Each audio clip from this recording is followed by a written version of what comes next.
Ladies and gentlemen, boys and girls, warshippers of all ages, welcome to Game 3 of this series between Shaft and BANCV in what could be the final game of the entire tournament, King of the Sea 13. Now, Shaft, as we spawn into here on Hotspot, Shaft at the north spawn coming in with double Kremlin, Worcester, Napoli, Nevsky, Stalingrad, double gearing, and a Ragnar. At the opposite end of the map, as they go for what could be match point, stats, what is BANCV feeling? Yeah, BANCV here playing for the win indeed. They've got double Ohio, double Nevsky, Stalingrad, Gearing, Haru, and 2 Ragnars. So we've got the Worcester switching from the BANCV side. No sign of a Colbert in this game. I think that was tailor-made for the last match, or the last map. So Shaft now bringing the Worcester. They're like, oh, if you can use that, maybe we can. So they're going to bring it.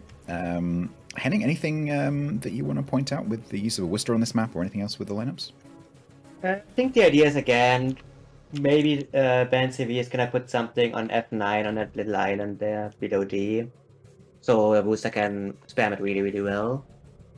Otherwise, I mean, it's a good AG spammer anyways. But I think what Shaft is doing here is just say, screw it, normal strats don't work, let's pull out the special strats. You think they have a book of the super secret documents that they don't even read themselves until they get desperate? Honestly, yes. That's actually what happens. You have, like, usually when you make strats, some of the strats are like so questionable that you won't use them in like earlier stages because they're just too risky and can go wrong. Like high risk, high reward strats, basically. Yeah, exactly. But when you're two maps down in a best of 5, then go ahead. And honestly, on NA, we saw Gearing with a Worcester work quite nicely. So several of the teams were doing that. So you see teams do that during clan battles as well, right? Especially because obviously we're not playing for cash in clan battles. So they'll try some high risk, high reward things, especially early in a season, just to see like maybe this works, maybe it doesn't. It's one of the things that makes some of the earlier stages of the King of the Sea more interesting to watch. But as you get deeper in the tournament, you tend to find less of that. And so to see it kind of here at the what could be the end is as you say, a little surprising. So the initial deployment's fairly mirrored, actually. You've got the Gearing with a cruiser over on the 9-10 line for each team. You've got a Kremlin and an Ohio with the battleships, the 2 Ragnars in the cap. The sea cap, you've got a cruiser and a destroyer in the middle. And then the only real difference is the Napoli of Shaft going over with the Kremlin and the Stalingrad. Because there's the 2 destroyers south of the B cap for BANCV. Both teams coming in with the smoke Nevsky pair here on either end of the C cap, so I don't think there's any surprises happening. It's almost like these 2 teams have trained together a lot. I know, or played each other a time or two, right? Who knew, right? So we were talking earlier amongst ourselves about how actually Shaft and BANCV have done a lot of training battles against each other. And so they will be super familiar with each other's players, each other's strategies. And so this is like, 2 teams who know each other well, who know each other's counters, they know the individual players. And so it's not surprising that they're kind of mirroring each other right now. Look at Sneaky here on the bottom end of the C cap. He doesn't even have to use his hydro to know where the torpedoes are. He turned out ahead of them and just sat there and waited for them to go by. It's like, aha, we've seen this before. It's exactly like, I know your tricks, sir. Now, they do get a radar. Kamikaze's Nevsky does pick up Blood Legend at the bottom end of B, and they're going to chunk him down for, well, he's not getting down towards about half HP as he pops his first heal. So the slight asymmetry is going to be the Napoli, Kremlin, Stalingrad. So the Stalingrad of Kimmelil for Shaft is going to nose in towards the center, while the Kremlin and the Napoli push. I'm expecting the Napoli to go over towards the 1 line, but might turn in early when they realize there's nothing there. Which is going to put Anlei's Stalingrad under a little bit of pressure. I'm expecting Anlei to go on the south side of the island, nose in towards Charlie to mirror Kimmelil. Flo taking a big hit there as his Gearing his radar on the top end of the cap. He's also down to about half health, but trouble is he doesn't get any of his back. He doesn't have the fancy heal button that the Ragnar does. The D cap is contested. Possum versus Striva in the Ragnars. The 9-10 line is pretty even, although Snackman is getting a little bit of hassle from the Worcester, although just going outside of range and going unspotted, I think. I'm still not quite sure what the boost is about, honestly. I guess, and we were. So I think the key question though, so I was asking around about like why were the NA teams doing it is why would you take a Worcester when you can take a Nevsky? Because Worcester's radar is 9 kilometers, which is 3 kilometers shorter than Nevsky's. And vision is everything with the strategy, so I just don't understand the advantage of it's swapping. not only about that, it's also about the ability to actually hit targets at range. Like Worcester struggles to hit like cruisers or destroyers outside of like 10, maybe 12 kilometers. What we saw on NA was when Nevsky was banned, teams that had these kinds of plans or strategies would usually just sub in a Des Moines, and you get more or less the same toolbox with you know, comparable utility. You're missing out on the defensive fire, I think, but you don't need it in this format, so you're not really giving up anything. Now, speaking of Nevsky, Kinemod took a big hit there, I think from the Stalin. I think it was the Kremlin, No, actually. that's 30 kilometers. That's a long way. I think you're right. I think it was. Yeah, it's Vert. There's another salvo coming in on Kinemod right now from Vert. Yeah, Shaft just being that little bit more aggressive, pushing Vert into the decamp. Snackman is reacting, pushing up to counter that by also nosing in towards the cap. I like seeing this out of Shaft because I feel like if they're gonna win a game in this series and force us to a game 4, it's not gonna happen if they sit back and just play passively. Nope, they're gonna have to force a play, make something happen. Yeah, you can't let a team like BANCV take control. You absolutely need to be dominant. We do indeed see the Napoli of Shaft pushing down the one line, starting to try to envelop that home cap. But there are 4 ships there. Yeah, I'm not sure I'd be super excited about this if I were Chatban. I mean, you are outside Stalingrad's radar range back here, but yikes, it's going to be a little dicey once he starts opening fire and they turn their guns, which he does. So, interestingly, Vert didn't actually push into the cap. Snackman has in the Ohio for BANCV. And they are actually going to use, rather than use the destroyer to pin the cap, they're actually going to use the Ohio to pin the cap. So I think they can take Shriva out and go around to double up on the Exodus Blazer's gearing, I think.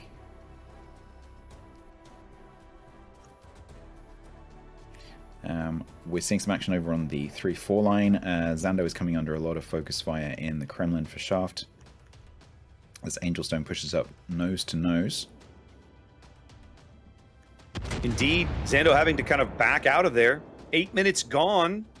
Both teams were taking up a cap, decontested, C wide open. Only 12 points apart from these teams. Actually, 8 points, I should say. Separate these two teams.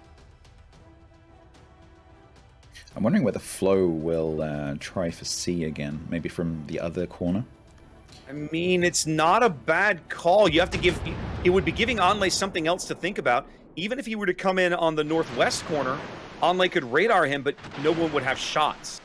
No, and they can see the shells coming out from Blood Legend. Even though they don't have a direct spot in Blood Legend's Ragnar on the corner of D, they can obviously still see that it's there because of the shells coming from the corner. It looks a bit like Angelstone is losing the trade on the 3-line, though. Not by a lot, but still a little bit. Oh, Vert is also moving. Vert is also moving up as Stalingrad shells thwack into his broadside. I think he's going to try and snuggle up to this island and at least keep his starboard side sheltered from the Stalin. I'm kind of wondering, though, why Shaft put the Kremlin in and then took it out again. Yeah. Before eventually pushing it in. Yeah, they played a little hokey pokey with him. Yeah, maybe trying to push, maybe trying to bait the torpedoes a little bit. Well, now they've got going now. He's the torpedo salvo meant for him, of course, finds nothing. The gearing torpedo salvo for Vert finds nothing. So what is the play here with Snackman? They know he's coming. He's he has his broadside. Vert can't reverse in time here.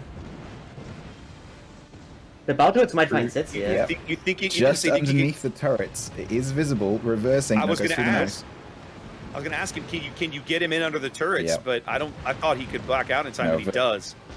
And But now just managed to actually, split in reverse. Vert is not able to get a ram out here anymore, so he's just gonna die to the farm. And Angelstone on the other side went down to the farm.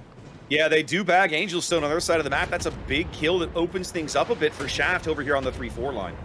Yeah, you can see that push starting already. Shaft moving the Kremlin and the Stalingrad both forwards.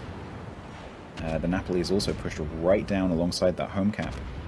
If I'm Vert, I think yeah, Snackman's not gonna let him do it now. I was kind of like, I think you have to go for the ram and just take it while you can get it. He's just here to delay now. He knows he's gonna die, he can't get the ram off, so he's just gonna occupy them for as long as possible. And just buy time. Vert's actually lasted a lot longer than I thought. But the ability to heal is gonna run out. Gearing is also pushing troops towards, and of course Vert can't go anywhere until those troops are going to grab the target. Yeah. Yeah, Vert's pinned in this position. He either has to move up and take the ram or just accept his fate, which seems to be the play. It's just a question of whether the Nevsky shells will get him or the torps. It's going to be the shells. Okay, that means the points will start ticking on D for BANCV with Snackman in the cap. They can go for a kill on Unline here though. He's pretty stuck. Yeah, he can't really reverse. You can see Shaft starting to encircle, Napoli pushing in towards the cap. Napoli's going to have to be careful here. You've got a Haru laying a smokescreen for the Nevsky. Nevsky can radar the Napoli. There it goes. Shots out from behind the smoke, being laid by the Harugamo. Broadside Napoli, AP incoming from the Nevsky. No, not at that angle. The Napoli's maneuvering buff and her armor's thick enough. The Nevsky AP would have had to come in faster than that, and it didn't. They are going to pick off Onlay here, though. That's going to give them that ship lead again and should allow them to get something into this B cap.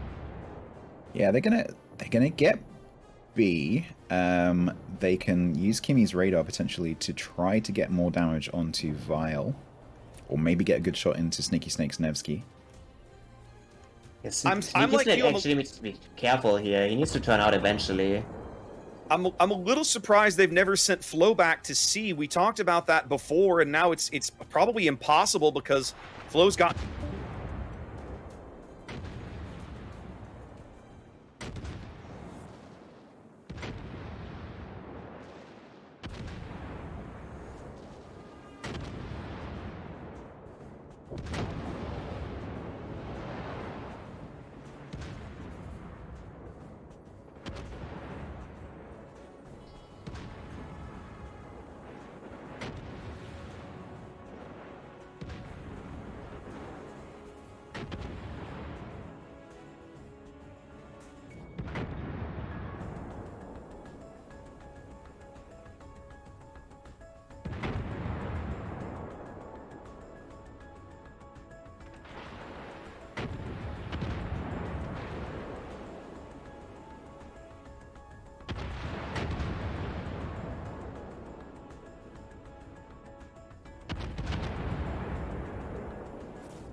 Do you want us up here?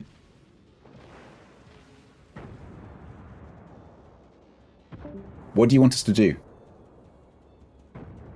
I know what you want me to do.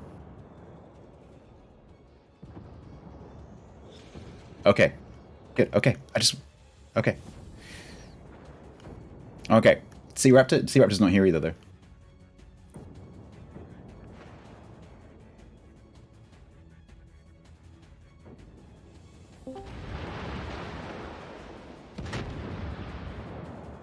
For the moment, are you staying here? I'm trying to figure out what it is he wants. He's like, change, and then it's not change, and now he's saying he can hear us, and I'm kind of like, well, which one is it? For the moment. Yeah, let's continue. Okay, it's back. There we go. All right, okay, we're back now. All right, so BANCV picks up a big kill there, but Shaft sitting on more caps. They will move out to a small lead that starts to grow here. 4 minutes to play, but man, is it tight? Like either team loses a ship now, it's gonna be dicey. I'm pretty sure Shaft is gonna lose their booster here. He ran out of map and he's getting farmed by a Nevsky outside his range. He literally can't do anything about him. Yeah, I suspect these ships that are trapped up against the map edge are probably going to go down at some point. The Kremlin, however, that's Zando. He's going to be into the middle of the board momentarily, backed up by the Stalingrad. That's a lot of HP for them to deal with. Napoli's going to be able to keep files. Go ahead. Zando needs to be careful. He can get farmed down easily if enough ships turn on him. I don't know it's going to be that easy. The ships that can farm him down are 25 kilometers away. The only one that's close is the Ragnar, and he's about to be behind cover. I'm surprised he pulled up short and isn't going on into the cap. He doesn't want to get laid up with Stalin. No, I mean, I'm surprised Zando pulled up short and isn't going into the cap.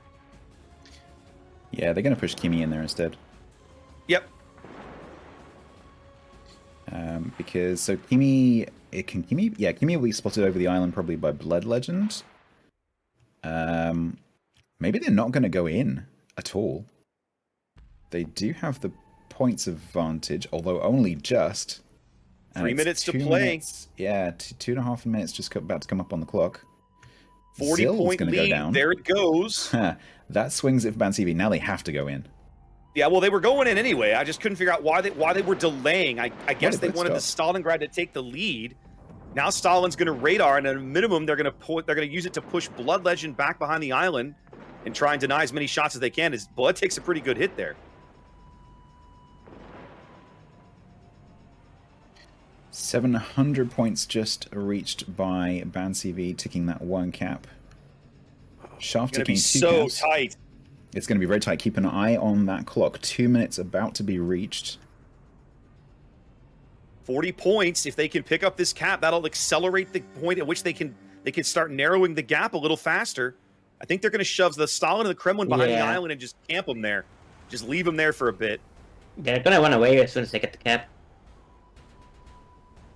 They can't afford to lose another ship. No, they can't. But with only 90 seconds on the clock, I'm not convinced these guys can farm one of these ships down in time. I mean, maybe they can. The Harugumo's going. Harugumo just immediately gets fires lit on both of them. 24 points. The gap is closing. 1 minute 20 left on the clock. 80 seconds only. One of the things about Hotspot is that because there's 4 cap points on the board, they tick a little slower than teams are used to, but the individual ticks themselves are for a few more points, right? They're worth 4 points instead of 3. Yep. 20 points now, 60 seconds. They're going to be able to pull ahead, but they got to survive. They've got to preserve all these ships. So, the question is, will they be able to keep Kimi unspotted in order to get that C cap capped? For the moment, Kimi is dark. Yes. Okay, so that's 3 caps ticking now for Shaft. There it is. There's the tie. 40 seconds left. Next time. The Napoli! The Napoli catches him. That's it. That's going to seal this deal with 30 seconds to play. That was pure race then. That was a pure race between the fast Napoli and the slower Haru. Yep. With 20 seconds on the timer, Shaft has successfully done it. They're going to force a game 4 and stay in this series. They might yet kill Blood Legend. Yeah, well, Chatban trying to push. Actually, the Chatban's kind of blinded himself. Yeah, he has. Like, he can see now. Well, nice taking the shot, and no, not getting there, but Shaft does win the game. A sprawling battle on Hotspot. Shaft staying alive with their first win of the series. Apologies for the audio issues in the middle of that game. We got disconnected somehow, but we've hopefully sorted it out. Hopefully that will continue into the next game. So, excitingly, we do get a fourth game. So it's going to be BANCV 2, SeaRaptor 1 going into game number 4, which is going to be on Islands of Ice for the first time. Yes! Islands of Ice. Right. Let's pass it back over to Prague and while we prepare for Islands of Ice.